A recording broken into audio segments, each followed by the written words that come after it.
Heyrðu, eftir síðasta leik, var svolítið erfitt að rífa sig upp, fannst þér? Já, auðvitað er erfitt að rífa sig upp eftir svona leik, sérstaklega því að okkur fannst við eiga að hafa unnið hann.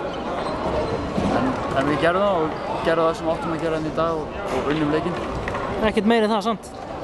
Nei, þetta var ekki fallegasti körfubolti sem við höfum spilað. En þetta var nóg.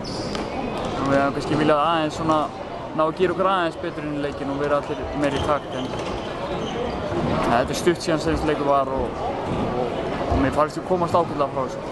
Þælum degi ættu þið að taka þetta rúmenska lið nokkuð auðvitað, eða ekki? Jú, þeir eru samt svona skeinuhættir. Þeir eru náttúrulega ekki vanir að spila á móti svona vörn eins og við spilum. Það er sem að koma liðin svolítið í opna skjöldur, sko. Þannig að þeir kasta boltanum til og frá. Þannig að við náðum að láta að líta svolítið illa út á köflum í dag. En þeir geta að spila. En þú persónulega, hvað er að frétta? Brennur á öllum svo spurning hvar þú ert að fara?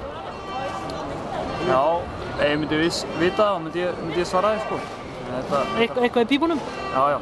Þetta fer að skýrast bara á næstu dögum. Máttu nefna eitthvað land sem er líklegt? Það er líklega svona að ég halda áfram í Þýskalandi. Varstu í viðræðum þá við lið þar? Já, svo kemur bara ljós.